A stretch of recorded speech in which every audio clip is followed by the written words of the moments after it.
You've written quite a bit over the last few months about Donald Trump. Is there anything you've seen since he got elected that makes you more hopeful about his presidency than you were when he was a candidate? Well, look, I think he's handled the last 48, 72 hours pretty well. But look, this is the easy stuff. I mean, this is the kind of thing that you expect.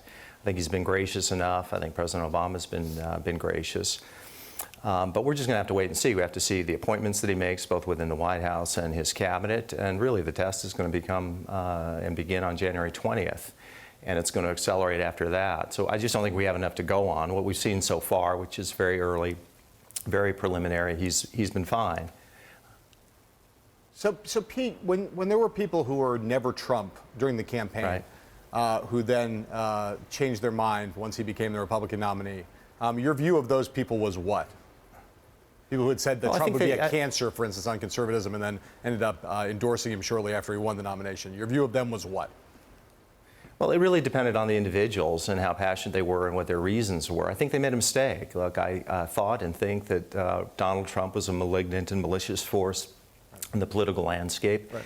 And I was quite worried what would happen if he becomes president. Now we're going to test that proposition, and I may be wrong, and I hope I am. I do think that the people who were never Trump and really spoke in vivid language, like Bobby Jindal and Rick Perry and others did, and then they flipped around and came behind him. I was not impressed with that. I think that they put the party above their convictions, and I think that they were potentially opportunistic. Right. That said, look, a lot of my friends were Trump supporters, not enthusiastically, but they were, and I understood the calculation that they made. Yep. I just disagreed with it. I was using that kind of as a setup question to the next question, which is what is one to do if one was a consistent never Trumper throughout the entirety, all the way up until Election Day, and now you're confronted with, and this is you, basically, you're now confronted with someone who you've said incredibly negative things about, his character, his temperament, his personality, his intellect. Suddenly he's now the president of the United States. So what is a man like you to do in these circumstances?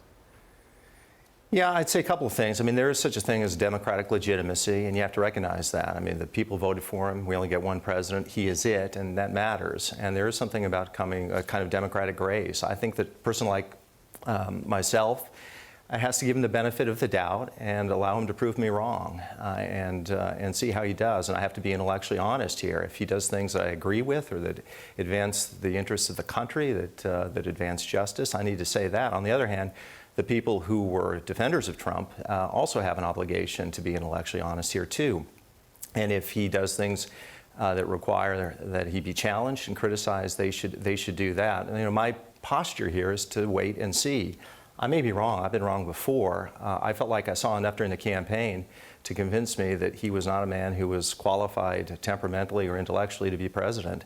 But now he's going to be, and we'll test the propositions and see who was right and who was wrong. You have respect for Paul Ryan and your friends, right? Yeah, both. And you have respect for Mike Pence, and I believe you're friends with him as well? Not friends with him, but you know him and respect him. So those two guys are going to be pretty big players in the Trump administration, right? Does that give you any comfort? Yeah, it does give me some comfort, and I hope as he houses his administration, fills it up, that there are going to be people of high quality, and I hope, frankly, that he defers to Paul Ryan on the agenda. If he does that, I'd be very, very comforted. But I will say this, the entire argument throughout the campaign was that these people who would surround Trump, including Paul and Mike Pence, is that they could contain him, that they could control him. And the line that was used again and again and again as it related to Trump was he would become more presidential. And he never did. There were moments, weeks that he was okay, but then he would revert to type. And there was nobody in the campaign that could ever really control him and control his worst impulses. And they kept coming. And as the campaign went on, he got worse, not better. And if that continues in the presidency, then we're in for real trouble. Now, we don't know. Maybe he will grow in the job, but my reading of history is that people that are narcissistic and have disordered personalities, when they get virtually unlimited power, they don't get better, they get worse. But he may be the exception. I hope he is, for the sake of the republic. Do you have a sense, Pete, that I mean, one of the things that's been true about Trump, beyond some of the things that he did that offended a lot of people, there were, for people like you who are conservative, the question of whether he was an actual conservative or not. Or, I mean, obviously, in some of the things he put forward as policy prescriptions were decidedly unconservative. So do you imagine that what we're going to see now is a an attempt to run a conservative administration? Or do you imagine that a lot of the past Donald Trump positions from even before he ran, which were quite liberal in a lot of respects, are going to suddenly now bubble to the surface, and we're going to be actually confronting a really ideologically undoctrinaire kind of president here? Yeah, that's a great question. And the truth is, I don't imagine anything at this point, because I really don't know. I think more than any president we've ever had in our lifetime, and maybe in American history, we just don't know what to expect for a couple of reasons. One is he was so policy ignorant. He was all over the map on so many issues, as you said, and he has no philosophical root. So there's no real way to understand how he's going to govern or what are the principles that are going to govern him.